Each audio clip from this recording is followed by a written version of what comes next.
كنشوف في القمر وكنشوف محمد الخامس في القمر، وانا كنشوفه في القمر. شفتيه بعينك؟ اييه شفتي محمد الخامس في القمر؟ طبعا ما كانش يمكن لي ما نشوفوش. قالوا محمد الخامس في القمر وخرجنا في وسط الدار كاملين تنشوفوا بالروس ديالو بالقب ديالو محمد الخامس.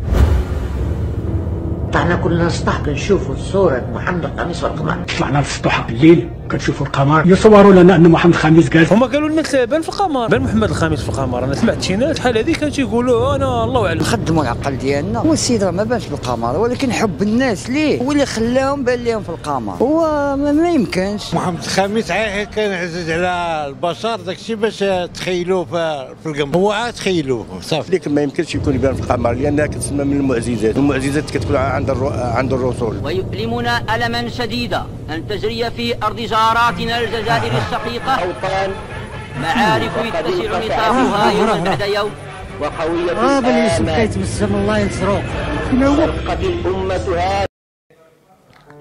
يؤكد الأجداد والآباء داخل كل أسرة مغربية قصة رؤية الملك الراحل محمد الخامس على سطح القمر خلال نفيه لجزيرة مدغشقر سنة 1953.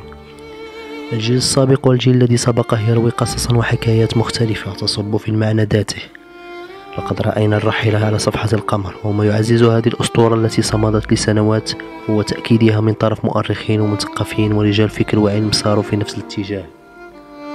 لم ينتهي الأمر عند عودة الملك سنة 1956 ونيل الاستقلال بشرف وكرامة، فأسطورة السلطان على جواده على سطح القمر كتبت حولها مقالات وأعدت حولها تقارير وريبورتاجات وبرامج وثائقية على مر السنوات، وجميعها كانت تبحث عن جواب: هل صحيح تمت رؤية الملك آنذاك على القمر؟ وإن كان ذلك صحيحا فكيف تم؟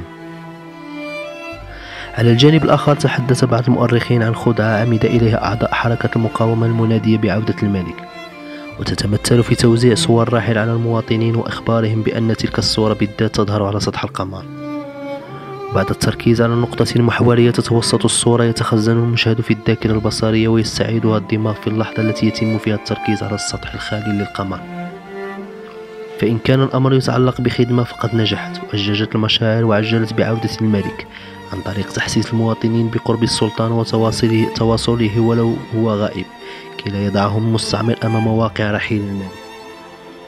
أما إن كان الأمر يتخطى الخدعة البصرية فنحن نتحدث عن ظاهرة نفسية تتعلق بالإسقاط الناتج عن حالة عاطفية تفيض فيها مشاعر الشوق بالتأثير الخارجي، خصوصا أن أخبار رؤية الملك في كل مكان، وهذه الأخبار إذن تساعد بشكل كبير على عملية الإسقاط التي تغدو سهلة مع قمر سطحه مليء بالتغارات التي مبعثها التوزيع غير المتناسق للأحواض الاصطدامية الضخمة الناتجة عن ارتطام كويكبات بسطح القمر. علميا لم تكن هذه المرة الأولى أو الوحيدة التي اعتقد فيها البشر أن وجوها تظهر على سطح القمر. حتى بعد هذا الحدث وبسنوات ومع وجود مراكز علمية ووكالات فضاء فقد رجى مرارا خبر رؤية وجوه على سطح القمر. أحيانا كانت ترى وجوه غريبة وأحيانا أجسام وأحيانا ترصد عدسات رواد الفضاء خيالات أشخاص، وقد تم تفنيد ذلك كله باعتبارها أشكال هلامية غير محددة تساعد الذاكرة البصرية على تشكيلها والربط بين فراغاتها ونقاطها المتفرقة. وسواء كانت صورة الراحل محمد الخامس ضربة معلم من المقاومة أو أسطورة شاعت بين بسطاء القرن الماضي أو شعورا فياضا تجسد من فرط الود، فإن الإجماع لا شك حول أن هذه الحادثة قد شكلت محطة قوية في مراحل مقاومة الاستعمار، وقد اشتغلت على شك على توحيد كلمة المغاربة وإضعاف صف المستعمر، إلى جانب ما عكسته من صور قوية لالتفاف المغاربة حول العرش وولائهم العميق للملك وإيمانهم بالوحدة الوطنية.